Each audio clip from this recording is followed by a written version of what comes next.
How's everybody doing? Oh, people are joining. Well, happy Monday, everybody. Good afternoon. I'm Ellie Morrison, and this is Eleanora Live, my IGTV series where I talk to friends from all over the place, right here on my little pink couch in my home studio office in San Antonio, Texas. And I am thrilled to introduce my guest today, my friend Roma Villavicencio, who is a journalist here in San Antonio, and she's the host of Great Day SA, the morning show. And I see her requesting here, so I'm just gonna let her come on in, and we're gonna join her into this conversation. Let's see here.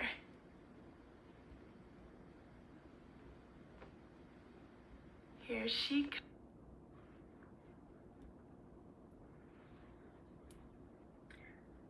Oh, hey, Stephanie. Hey, Hi, Roma. How are you? How's it going? It's going so good. This is my first time ever doing an Instagram video with someone. So, you know what, Ellie? New territory here. There's a first time for everything. And look, I thought I had the shot so framed, and I'm completely out. You were good at first, but as soon as it split us up, maybe I have to move it forward more. Oh, there. Okay. There you go. I'm learning all the time. You can see my ring light, but we're just gonna go with it. I love it. I love your hat. Of course you wear a hat.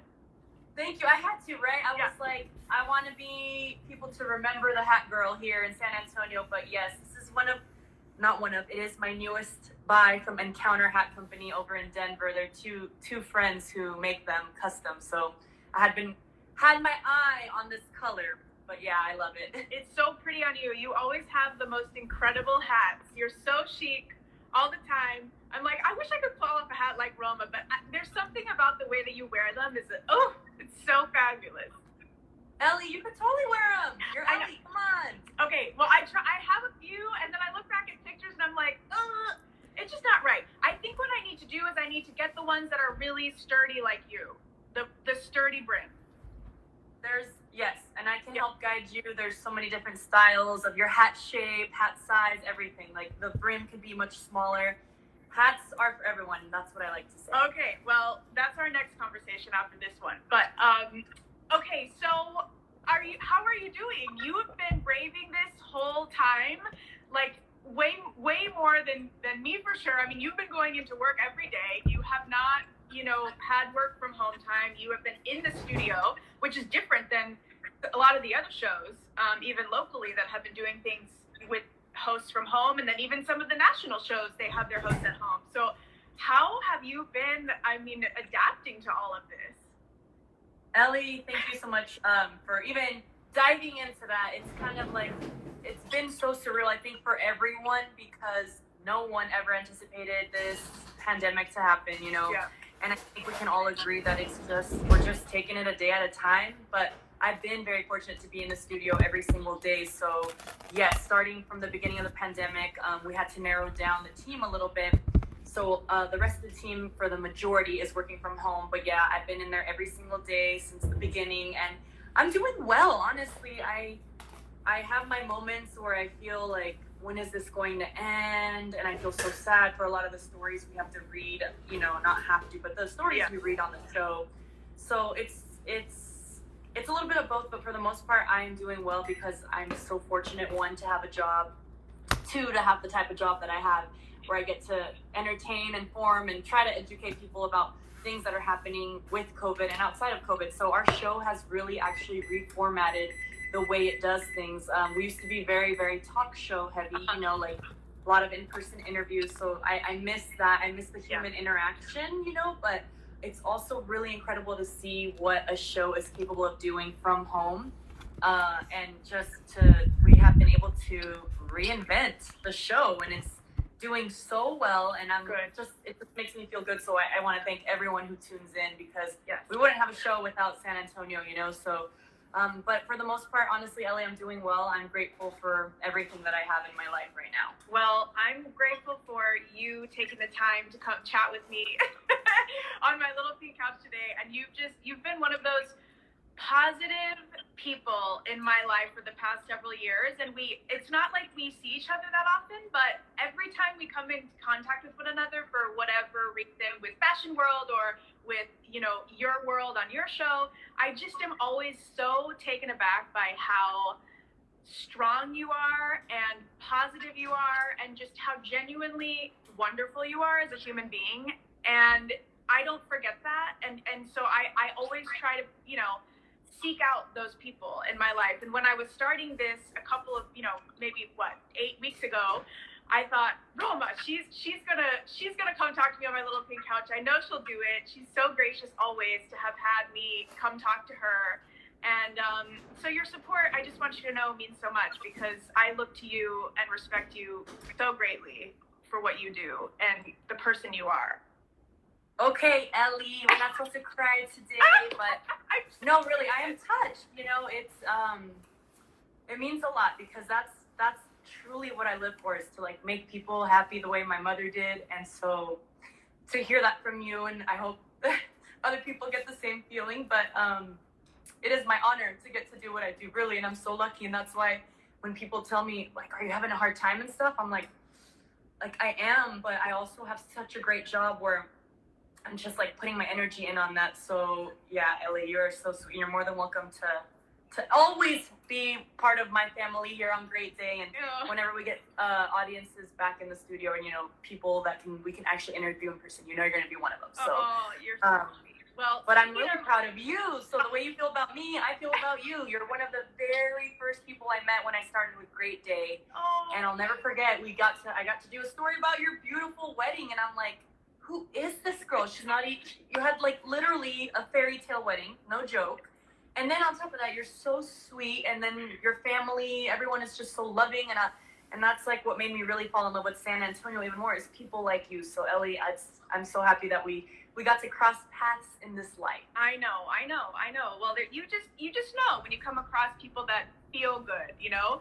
And it's like, I know that, you know, I mean, it's not like we're close friends. I would say we're dear friends, but it's not like we're close friends. We see each other often, but I always, every time I think of you in my head, I'm always like, Romita! Because you just, like, that's how you make me feel. It's such a, like, you know, deeper connection with you, your energy and your spirit. I'm just like, oh, my friend Romita. It's just, well, I am your friend Romita, and that's what my family calls me. And honestly, I don't know, I've always been like a hyper person and very energetic, so I guess it's paying off now, because I really have gained some amazing relationships and friendships along the way. So yes, I am your Romita. I'm Ellie's Romita, but you guys are welcome to call me that too. It's a family thing, for sure. Okay, speaking of, how many years have you been in San Antonio now? So I've been in San Antonio 5 years in January, 4 years with Great Day SA. So I was a news reporter first, and like doing the grind. I was carrying my little tripod and my camera, running around town, getting all like the breaking news for Ken's 5. And then Great Day had an opening, and I was like, you know what's so crazy is it's such a divided department, like news. Yeah. And Great Day, it's like two different worlds that you don't really enter, but my background is in news. So I am a journalist. Like, that is what I went to school for, and what I love to do. Even when, you know, we do all our feature stories on the show, I do my research, make sure everything's accurate so that everyone gets accurate information. But so I've been here 5 years in January, and that is crazy to think, because I was in Oregon prior to that, but I'm a California girl, born and raised there.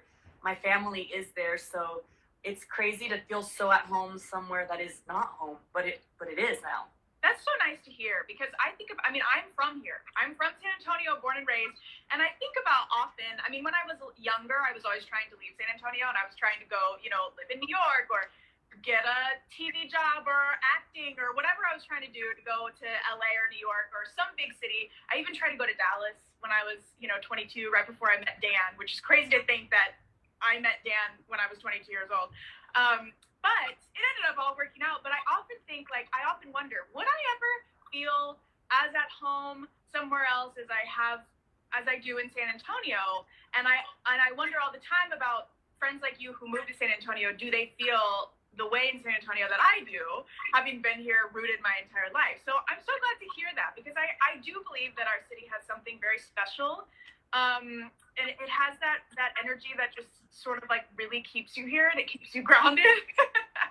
Literally, it's just hard to leave, to ever want to leave, you know. And especially, I don't like cold weather, so yeah. I love the summers here, and people think I'm crazy, but I love this. It's like, oh, the feeling is so good, and it's like, I don't know, it just makes me smile. I'm a sunshine person, for sure. Yeah. Even the other morning when it was raining, it was like 2 mornings ago, and it never rains here. And when it does, you get the downpours, but it's usually like for a certain amount during a month, and it was random. And I'm so glad we got it because our plants needed it so badly. But I woke up and I was like, ugh, this doesn't feel right. Where's the sunshine? Like everything's so dark and gloomy. I don't think I could live in a climate where, like Washington State, where it's rainy all the time. I think I would get depression from that. Yeah. You know, and I lived in Oregon, right. Which everyone's like, oh my gosh, but we actually got every season there, and it was really beautiful there too. So, I mean, there are other places I'm sure in the U.S. that can make you feel at home, but there's nothing like San Antonio, especially with like my Mexican heritage. Yes. My mom was like super proud of it, and so it's like I've carried that in my morals and in my work ethic and my lifestyle now. So San Antonio is a perfect place to embrace my heritage as well. There's not many other states where you can be like, you know, Spanglish on the show. I can say buenos dias everyone on the show. I couldn't say that in LA, you know. Even though there's a lot of Latinos there too, but it's different. Speaking of that, I have a story for you. I don't know if you know this, but my great uncle was Henry Guerra. And he was the first news anchor here he was a news anchor here in San Antonio at WII, and he was the first anchor in the country at the time to keep his surname, Guerra, on the air. And he had a bilingual tagline. At the end of every newscast, he said, good night y muy buenas noches. That was his whole thing. And so he started that in San Antonio, and that was what he was known for. And I actually have this really cool piece of art that I can see from when I'm on this couch and when I'm doing these lives of him behind the desk, and it says WOAI TV and the speech bubble coming out of his mouth that says good night y muy buenas noches. It's like he was iconic, you know? And it is true. I don't know where else you could do that. Nowadays you probably could, but back in the 1940s, there's no way you could have done that anywhere else. I mean, so I totally feel you. That's in my blood too. And it's part of the reasons maybe why I feel so connected to you. Yeah, but hopefully. And that is amazing about your great uncle. I can't wait to see that piece of artwork. But being any other background, you know, wherever your parents are from. Yeah, I feel like you should always embrace that and be proud of it because it's what makes you you. But think about it. That's how you grew up. I know. You, literally. It's not just to make you, but it's everything about your life. The way you eat, the way you cook, the way you dress, the way you talk, the way you use your hands. It's like, my mom is like always, she's not Italian, but she was always, you know, using her hands. So, but yeah, that's San Antonio just, it's a good place for so many things. And I love it.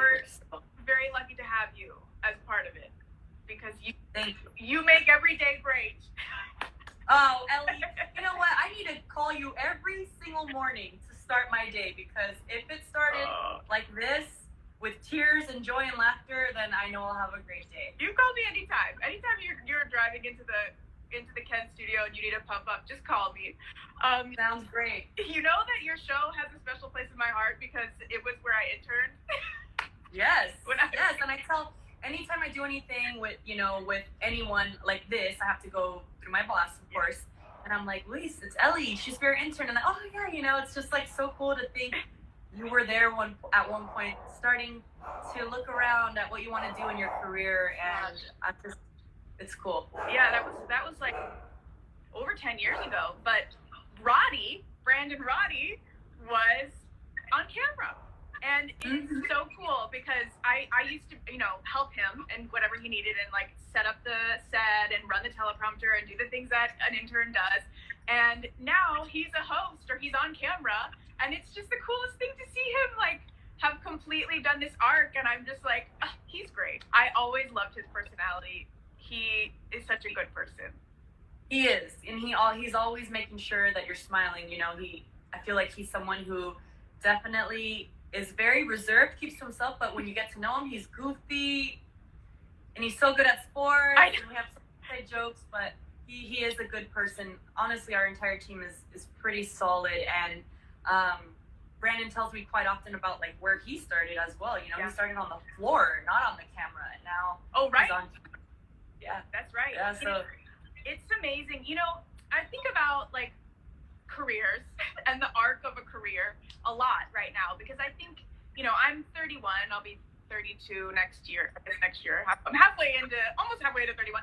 And I think about like the things that we were told when we were 20, sort of getting ready to prepare to go into these things. And like, I was preparing like you to go into journalism. I mean, I thought that that's what I wanted to do, all these things.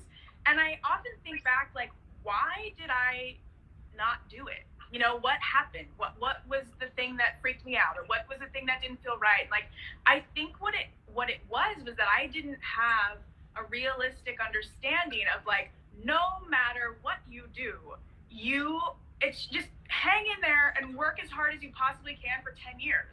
Like, it's just gonna take 10 years. Yeah. I don't know what anybody else is, you know, thinking, but like, I wish that I had the fear removed from like that, you know, starting out sort of the learning curve of like, you are just gonna have to put in your 10,000 hours before you really have anything worth talking about, you know? I mean, I don't know if you feel that way, but you really went for it, and you did the thing that they tell you that you have to do, and you went to a market that was far from, you know, not at home, and you worked your way up, and you did the grind, and you did the reporting, and you did the tripod, and you held the camera and everything, and like, I just admire it so much, because I know the grit that you put into earning the spot now as host.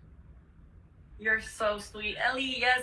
I mean, yeah, it's a grind. No matter what you do in life, it's a grind. And I think a lot of people get frustrated because they're like, they don't expect things to be so difficult or complicated or to not go the way, you know, it's kind of like you have a plan when you're a kid. Okay, go to college, graduate, get a job. It is that way, but there's going to be challenges. There's going to be first steps that you have to take, and you have to earn your spot a lot, you know, and that's what I learned. Sometimes I have the ability to be very impatient.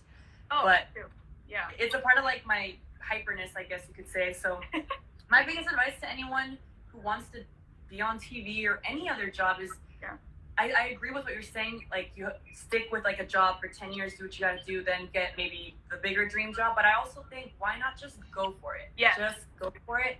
Like, I think life is so short, especially, I'm sure now this pandemic has taught a lot of people. Yes.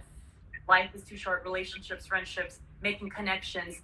Just do it and believe in yourself, because I wish I believed in myself a little more. I probably would have been done with school a lot faster. It took me a while to finish college education and believe in myself enough to get an internship and believe in myself enough to apply. Like, I have issues with like that, you know, and so I needed to be a little more confident. And I really, really, really want anyone who's watching right now to be confident. Yeah. Confidence is key, because it's so true. Like, if you don't believe in yourself, why would someone believe? Like, how are you going to sell yourself to the person that you're trying to get you to hire them? You know, like, how, if you're like, I mean, I guess I could, no, like, you can do it. You got this. And you're probably not going to be good at it at first, but you know what? You're going to learn. Let me tell you, I made quite the mistakes all the time. You know, I still make mistakes on air where I stumble my words, or sometimes say a number incorrectly, or something, you know, but we're all human. And I think that's the other thing, is people have these perceptions of TV people or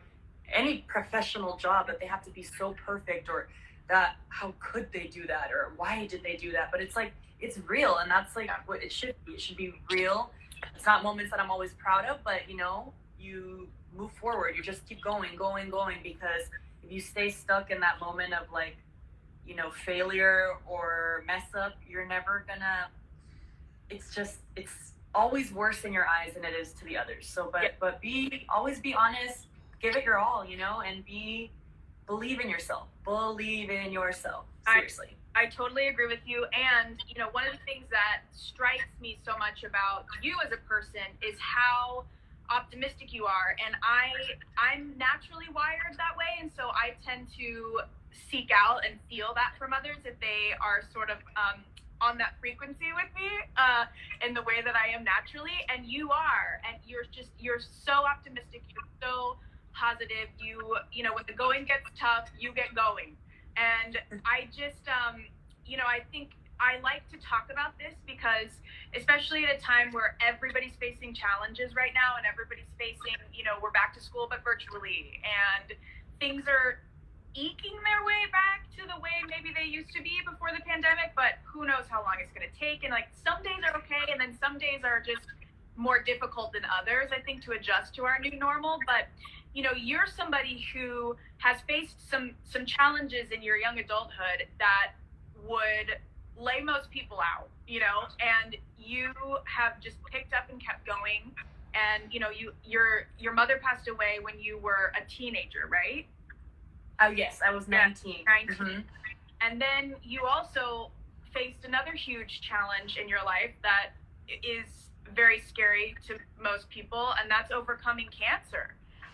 You had ovarian cancer, and so I wanted to talk to you about this because I know that you'll be able to impart such inspirational wisdom to, you know, a lot of my followers are of the young adult age, and I like to include some of these nuggets of advice from the people who I chat with on my little pink couch, because I want to offer this sort of light and guidance as we can to the younger people who are watching this. And you know, I just would love to hear from you sort of how you overcame these challenges when you were young, how you used them to fuel your inner strength and to achieve your dreams, and to, well, at least to chase them and achieve so many. I mean, can you talk a little bit about that for the people who are watching?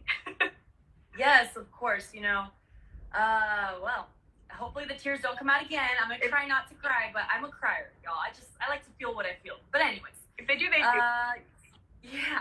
So when I was 19, my mom passed away, right? And my mom was the pillar of the household, of course. She was born and raised in Mexico, in El Grullo, Jalisco. Arriba, Jalisco, I always say. But she was so proud, you know, proud of her heritage. And her and my father came to the United States when they were in their like later 30s, when my brother was 1 year old. My brother was born in Mexico City.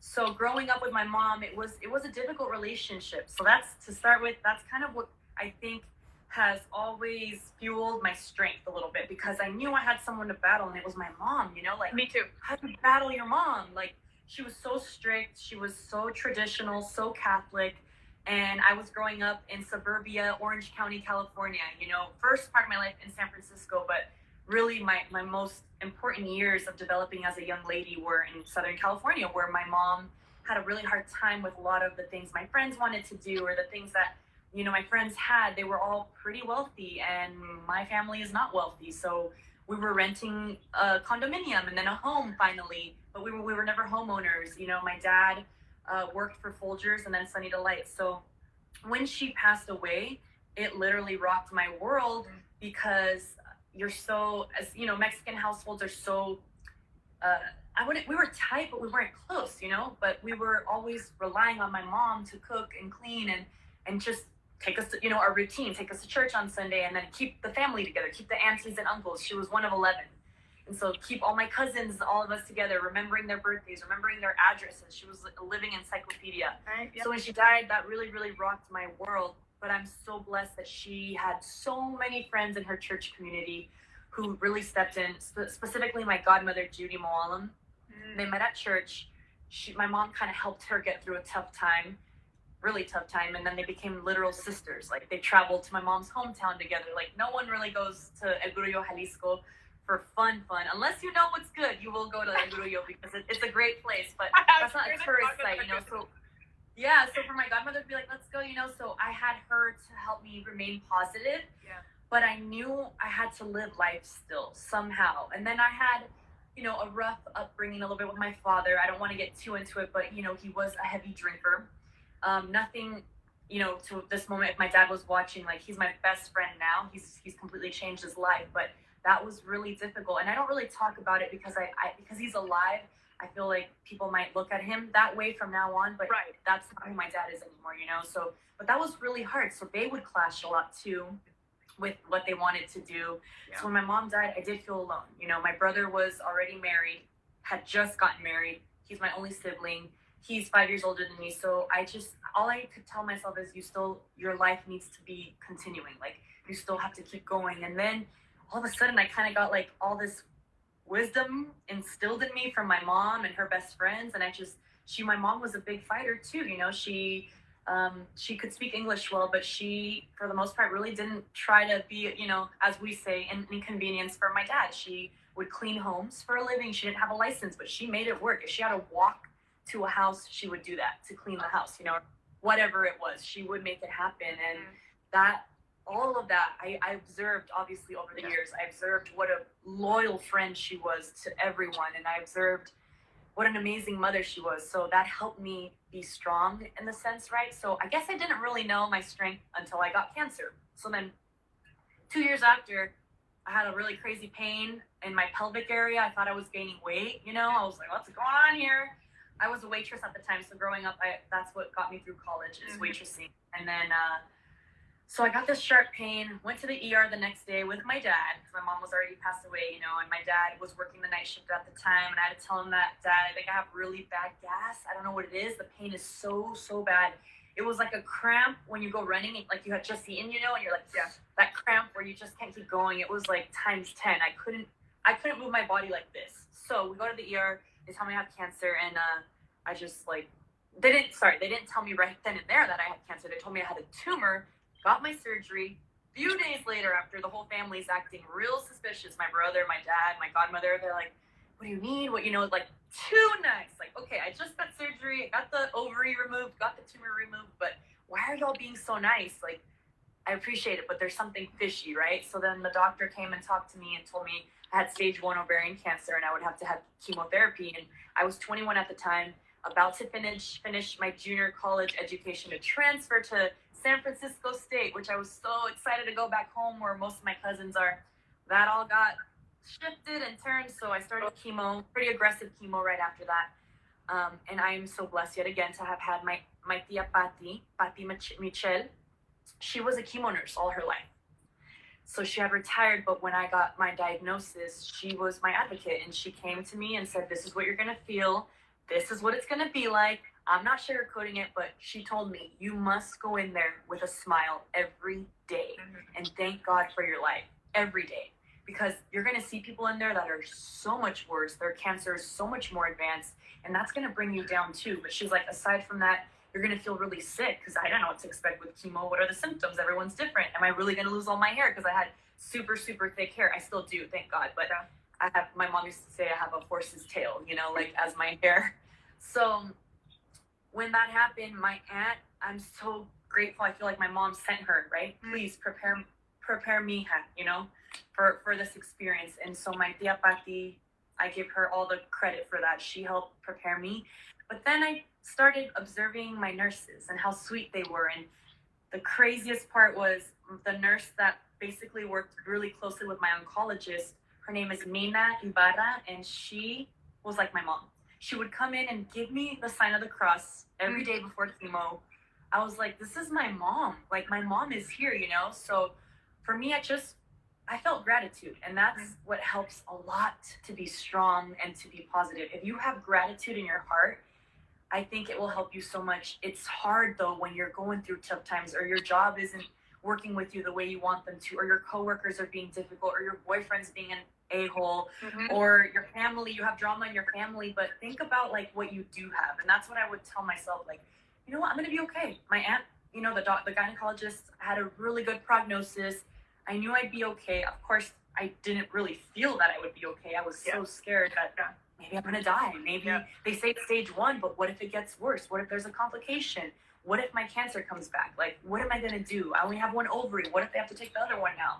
So that, of course, there's doubts and fears, but for me, that just created this resilience that I never knew that I had. And it's not just me that did it. It was all the people who influenced my life. So I would tell you, if you're going through a hard time, seek comfort, love, and trust in someone. You know, you need to get it out. You need to be able to confide in someone and have someone push you, you know, and if you don't have that, just know that you have yourself. At the end of the day, you have yourself. And that's awesome because you know yourself the best. You know why you're sad. You know why you're scared. You know all this. So I would just say listen to those feelings. Don't like push them away or don't try to be tough. Just feel it out. And if you have support, it's okay to ask for help. It's okay to ask, can we talk? Can you cook me a meal? I'm craving this today. And those are little things that just help me, you know, get through the process. But as far as, it's so interesting when you tell me like, oh, you're so positive, you're so strong, because I feel like I still do have a lot of insecurities and a lot of sadness in my heart. Obviously, it's not easy 13 years later to not have my mom here every day. Like, that's the one thing that really, really I struggle with. But I think you just, it's kind of a tough saying, but life goes on. And that's really it. Like, life goes on.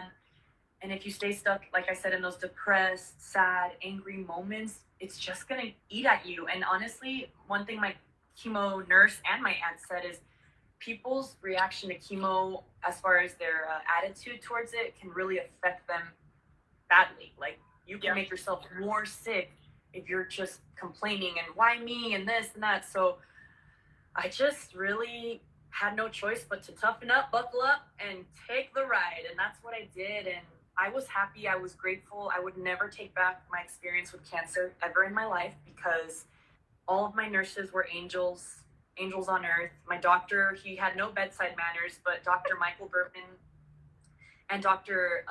Frederick Dietrich. Frederick Dietrich was amazing. They both helped me. So Dr. Dietrich did my surgery. Dr. Berman put me on my chemo schedule, and Dr. Berman had written a book about gynecologic cancer. Like, so he's like world renowned for these types of surgeries and treatment. So I was like, man, I couldn't be in better hands, you know? And I was at UCI Medical Center, which is a research-based medical center, but they have some of the best care there. And I feel like, I felt really sick. You know, chemo makes you sick. You lose your hair. That was something else, but it wasn't bad. And I think really what helped is just having that support system a lot, but also reminding myself, like, you know what, mom's gone. Like, you gotta fight for her too. She would be so devastated to be going through this with me that I have to show her, like, I'm okay. You know, it's almost like from heaven, she needed to see that I was okay still.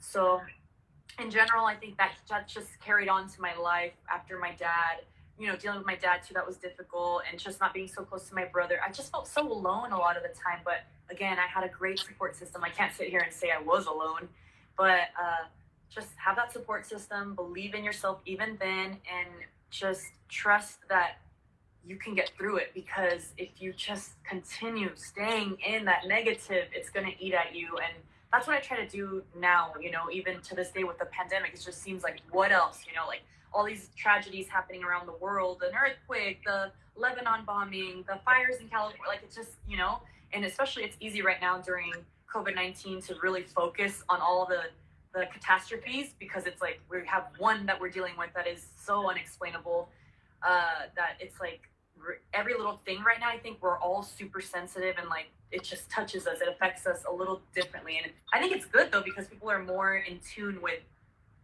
life right now. They're in tune with what matters. And I just say to you, girl or guy, you got this. Like, trust me. Anything you want to do, you can do it. Even if you've lost a loved one, even if you're going through really terrible times, financial, physical, mental, like, you're literally not alone. And I hate when I have to say that on air, like, you're not alone. But you know what? It's true. It's not that I hate saying that. I hate not being able to expand on that. That's what I mean, because really, you're not alone.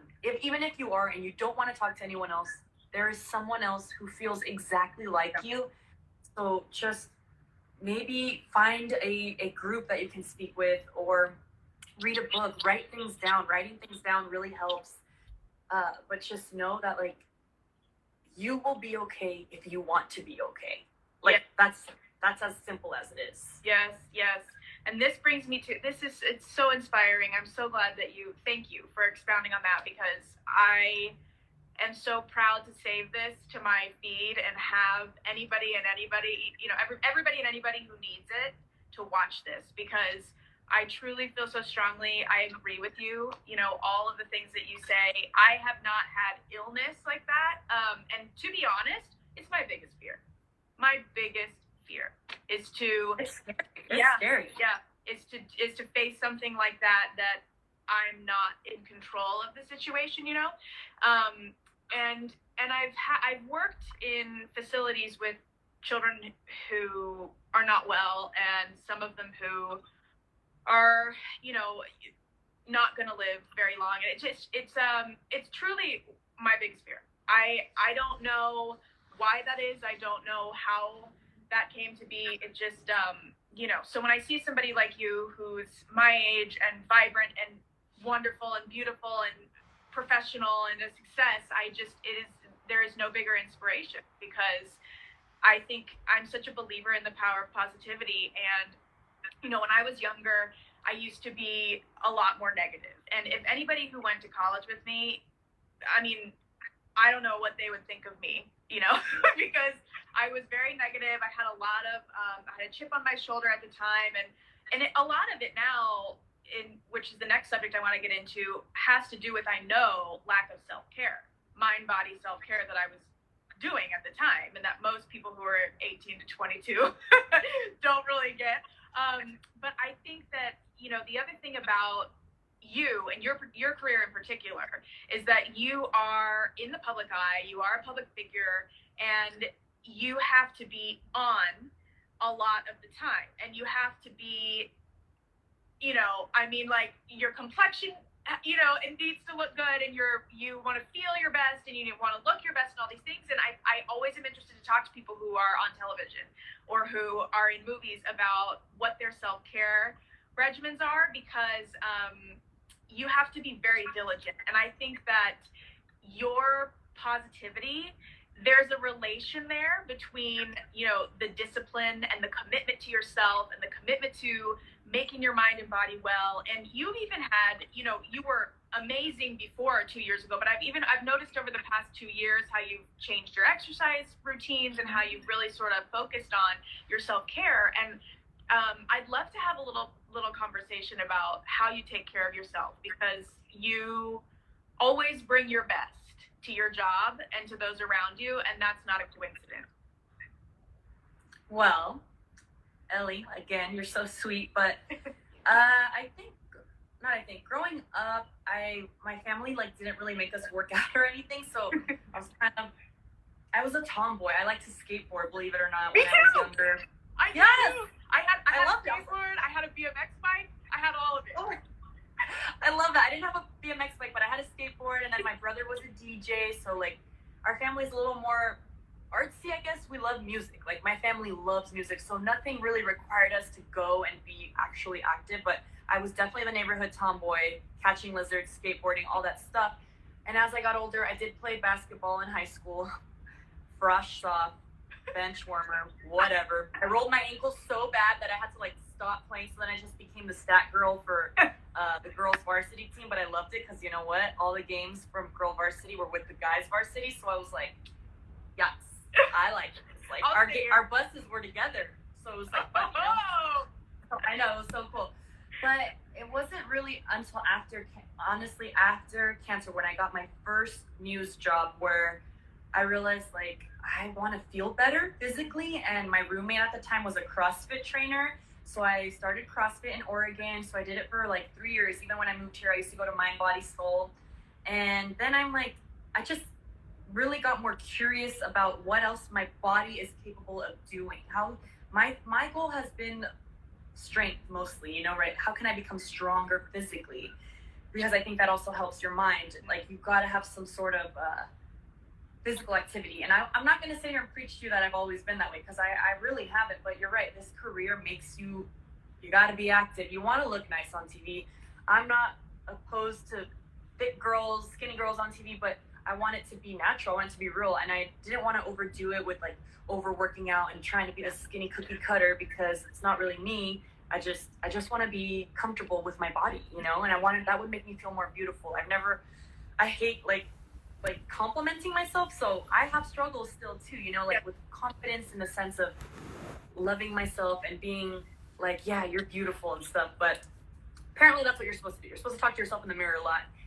And I have a hard time doing it. So I'm just like happy that I am healthy, really. That's like what it always comes down to. But so yes, I started doing CrossFit, and then I went to my friend's gym over in Leon Valley called Warehouse. Rob is a great coach. If any of you are interested, it's basically CrossFit, but he really does focus more on strength conditioning. And CrossFit is really like all the workouts are timed, which is great. It just depends what you want. And a lot of people don't like CrossFit because they get injured, but then it's like you just have to know what you're doing, you know, like with anything in life. And I never got injured during CrossFit, and I did it for nearly 4 years. And then coaching with Rob, I did that for a long time, and he helped me. And it's basically like CrossFit just didn't have the title, and it was a little more, like I said, really focus on what you would want to focus on, like your bum, your abs, your legs. But it was great because he taught me how to lift weights properly and how to do alternative stuff. And then now I'm doing boxing, which I absolutely love. It's like my all-time favorite. I don't think my strength is as strong as it was when I was actually really weightlifting a lot, but my cardio, my endurance is different. So everything will offer something different for you. But I definitely believe that you have to do something active, especially right now during quarantine. I know we're not fully in quarantine anymore, and I'm not going to sit here and preach to you all that you should stay home and stuff, because as long as you're safe and you know where you're going and you know your surroundings, enjoy your life, but be careful. And wear your mask. And, yes, wear your mask. Wear your mask for sure. And I went to one restaurant recently indoors, but I went to Nona, and it was amazing because they have such spaced seating, but I will not go into restaurants. It makes me feel like a little uncomfortable still. Anyways, I'm getting off track here. I'm just saying, like, go out there and be active if you can in a safe place. And there's ways to still exercise without having to go inside a gym. You know, you can be outside, you can be in your living room. I've done a lot of workouts right here. My living room's really, really tiny, y'all, and I have 2 dogs usually here, my dog Felix and my boyfriend's Winston, but like they would always be, but they're really cute. It's almost like they know, so they'll just like watch me on the couch. So there's really no excuse for you not to do something. Go on a walk your dog. It's good for your brain. It's good for your body to move. Honestly, health-wise, obviously you all know there's benefits to working out, but I just kind of along the way am experiencing what works for me, and you'll do that too. So don't feel like you have to do one thing. I also tried Joyride and I loved it. It's not near my house. So if it was down the street, I'd be doing Joyride. I've done Orange Theory like for work, and that's fun too, but you find what you love and there's nothing wrong with it. You know, you might have friends who are like, come on, just come with me, but do what you want to do. Do what makes you comfortable. Do what your body is capable of. Don't overdo it either. But it just helps me get energy out, which I have a lot of, but also anything that I might be battling negatively, you know, that really, really helps. It's a release, and it's a release that you don't have to do on anyone, you know, because that's the last thing you want to do is release the anger or the frustrations on someone that you love, because it can happen so easily. That someone you live with, you know, you're going to release it on them, but you find a different way to release it. It'll help. And with my job, there's just so much going on, information constantly in my mind, that those moments are so necessary. So I do that. And actually, Ellie, I've just recently taken up cycling with my boyfriend, and it's so fun. I love it. Like, y'all. Outdoors? Yes. Cycling. So we do a lot of the trails. The most I've done so far is 25 miles, but we're gonna try to do 30 here soon, and it's just fun. I take my little speaker. I'm a music person, like I said. Me too. So I listen to music all day long, and I have my little speaker. I bring it, I bump it. I have a playlist. My boyfriend's super fast and athletic and amazing, and I'm just like, okay, I'll catch up to you, but I do a pretty good job. We have our pace down, and I just feel so safe with him guiding me. Yeah. But it's fun, and you see everyone, and you just feel kind of cool. Your helmet's on, cruising with your jams. Heck yeah, I'm a cyclist too. What's up? Yeah. It's kind of like there's like it's like a camaraderie. Same with CrossFit. Same with anything that you do. There's this like team that you experience. So that's my new thing during this pandemic. We've taken up cycling. We used to just ride around his neighborhood, and I'm like, this feels so good. The air blowing. Yes. It's literally what you need. It's a breath of fresh air. Then he's like, let's try a trail, like a paved path. And I'm like, all right, let's do it. And then I was hooked. So I would say the last 3 months, I do twice a week boxing and then Saturday or Sunday cycling. And we do at least 25 miles, and it's awesome. I think your boyfriend is chiming in. He says, sometimes I'm chasing her. Oh my God, yes he is. Hey, baby. I mean, that is not true. Very nice of you, but that's sweet, babe. That's sweet. But you know, he is so patient, and he does tell me I keep up, so I like to think that I'm keeping up. But yeah, he helps me so much. He keeps me motivated, and he's always so encouraging. And he says he never wants to leave, like, because I tell him seriously, just go your pace. Because either way, we're gonna end up like crossing paths again on the path. And he's like, no, I don't want anything to happen to your bike. I don't want, if you fall, like, I want to be there. So, mwah, I love you, baby. He's so sweet. That's so nice. Yes. You guys, she's a beast. I know she's a beast. Romita is a beast in life. And the thing is, okay, you have to have this sort of passion for constant growth. You have it in all these different facets of your life. And that's sort of why I wanted to ask about, you know, about your job, and then about your own self-care, and about how you've overcome challenges in life, because your mindset with all of these things as you approach any sort of facet of your life, it allows you to consistently grow. And I think that that's what, you know, and my husband talks a lot about this because he's a teacher, and he has this whole philosophy that he talks about with his students. He has for years, and now he's sort of starting to talk about it on his own. It's like this idea of being happy but not satisfied, and you're always pushing for consistent, constant growth in all facets of your life. And like, what takes the negativity away almost, Dan. Oh yes, Dan, hi. What takes the negativity, what takes the negativity away is this like freeing yourself of this sort of like stress of getting to the next thing. Once I get to the next thing, it's going to be the end. Once I get to the thing after that, I'm going to be happy. Once I get to the thing after that. But the fact of the matter is, just like you illustrated in all of these facets of your life, is that there is never an end. Everything is constant. Everything is evolving. Everything is always growing. And, you know, I love talking to people who are like-minded like this, because these are the people who we look at as people we think are successful. And it's because you're wanting to grow, you're wanting to learn, you're wanting to be happy, you're wanting to feel good, you're wanting to learn more, you're wanting to know more. I mean, it's just, so those are the types of people that inspire me. And so I that's why I wanted to talk to you, because I knew that you would impart so much wisdom for so many people who might be facing challenges in their lives, or who just, you know, might want a new friend in you, or who maybe don't watch you already in the morning, but now that they're home, they're going to watch you every morning. Yes, tune in. Yes, I would love it. Great DSA. Okay, speaking of Great DSA, before we go, because we've already been talking for 48 minutes, which I knew would fly. Yes, easy peasy. Easy peasy. So what has been one of your favorite moments on Great DSA? Like, what's the most, you know, such a great memory from your job that is super unique? Damn, I don't know, girl. You got me there. I don't know. From my jobs, there's so many things that have happened. I just think in general that the show changed my life. Absolutely. Like, it has changed my life so much for the better. When I was in news, you know, I love Ken's 5 in general. Like, this is my baby. This is where I started literally my career. I mean, I started it in Oregon, but it's a small market, and it was a very different environment. And here is where you can grow, where you can learn. So far for me, just honestly, the moment I got hired on Great Day and being able to host with Bridget Smith, I had a co-host with her, y'all. I was like, how do you do this? A legend. And then I have Christina Blackwell, who comes in as the host, and I'm like, really? This beautiful bombshell, who's not only beautiful on the outside, but beautiful on the inside. So that's another blessing, is she and I became like sisters, you know? So really, it's been just the experience of Great Day. I say a favorite moment. Gosh, there's so many. I don't know, y'all. There's, or like maybe a favorite story that you did. I have a lot. Well, of course, yours. Your wedding story was beautiful. Girl, I was like, goals. Please, Dan. Great job. That wedding, though. Man. That was all my mother. 100%. That was incredible. But I've done sorry? I said 100%, and I was in my former job at the time and didn't even know what was going on. I couldn't leave. I couldn't leave to go do the planning.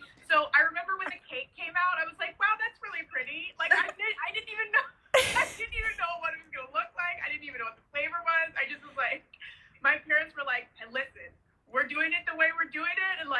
if you trust us, I said, I trust you. So that's what happened. And I was so blessed. We were both so blessed and fortunate that they did that. And we have these wonderful, beautiful memories. But yeah, no, I had nothing to do with it. Well, it was awesome, and that's how I met you, so I'm glad it happened, you know. But I've had a couple favorite stories. I would say I did a story, because so when we're on the show, we have segments, but as I say, I am a journalist, so we write stories as well. Yeah. Like, and what you see on air is called a package. So I've done a lot of packages for the show.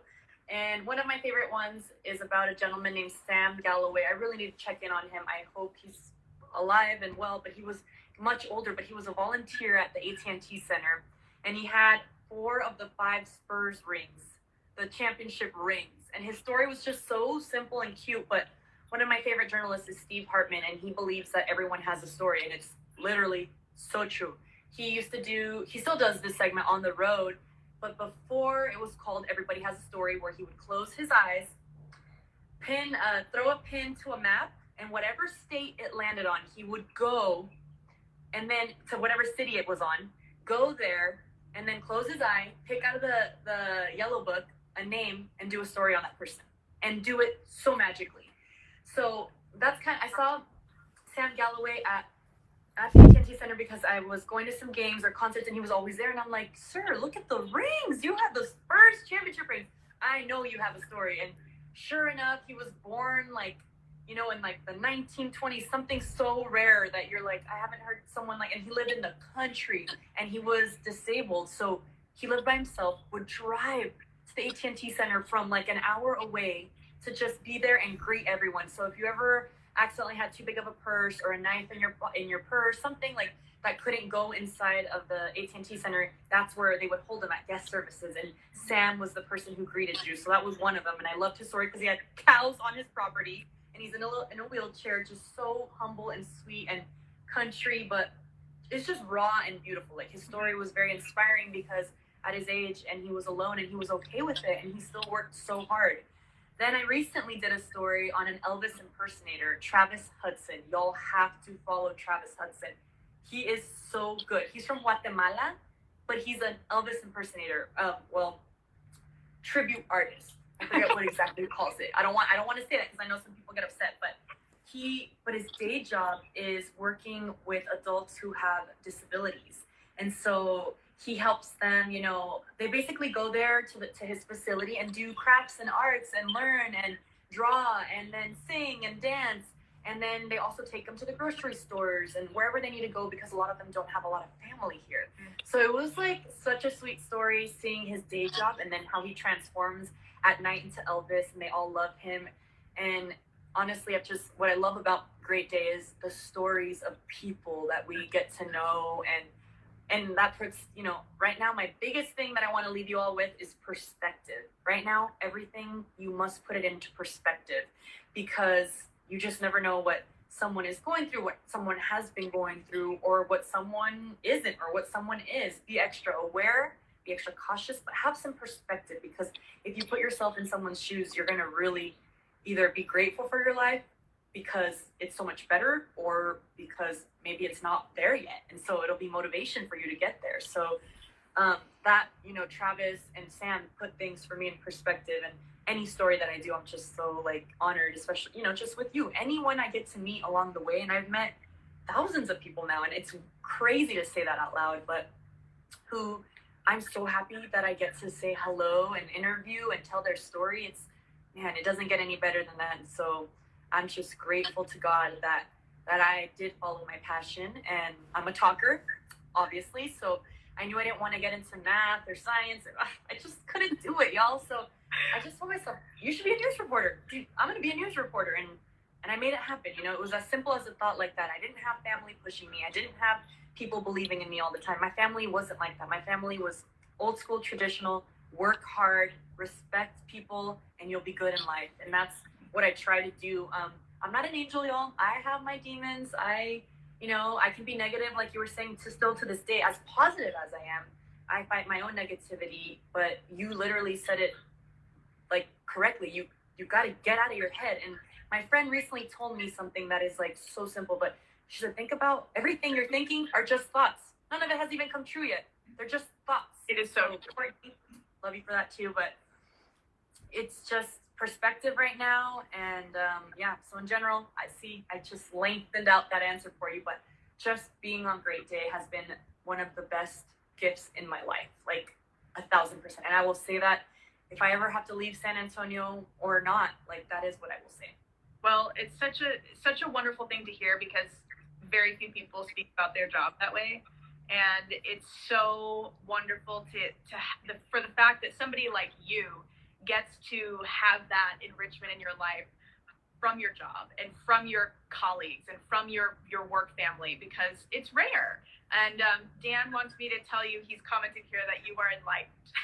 Oh, yes. Like, yes. That's what we always strive for in our household. It's like, okay, we're going to be enlightened or we're going to not be enlightened. We're going to choose to be enlightened. We're going to choose to be happy. We're going to choose to be positive. We're going to choose to be mindful. So, along those lines, thank you so much for sitting here with me on my little pink couch virtually, and for all of your support and for your love and kindness always. And I just I wish you so well, and I love tuning into you in the morning, and sometimes I'll be working out. Well, when I used to go to the gym before all this happened, I'd be at the YMCA and I'd be like, Romita! You'd be up above while I'd be like doing my leg exercises, and it just brings so much joy to my day. So I know that you influence everybody who watches you in that way, and I just wish you all the best and send you all the love because you're just so special.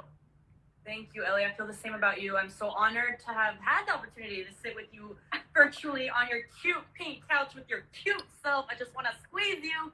But really, thank you for considering me to be one of the people, because the way you look at me, I don't look at myself that way. I just look at myself as your friend and someone who knows you, who's so lucky to know you. So I'm so glad I was able to talk to you and everyone who tuned in. Thank you so much. Yeah, thank you, everybody, and wishing everybody lots of health and, happiness and positivity, and get outside and get some fresh air, and we're all in this together, and wear your mask. Wear your mask. Wear your mask. Be safe. Don't be dumb. We love you. Okay, Roma. Okay. Soon. Bye, Thank you Ellie. so much.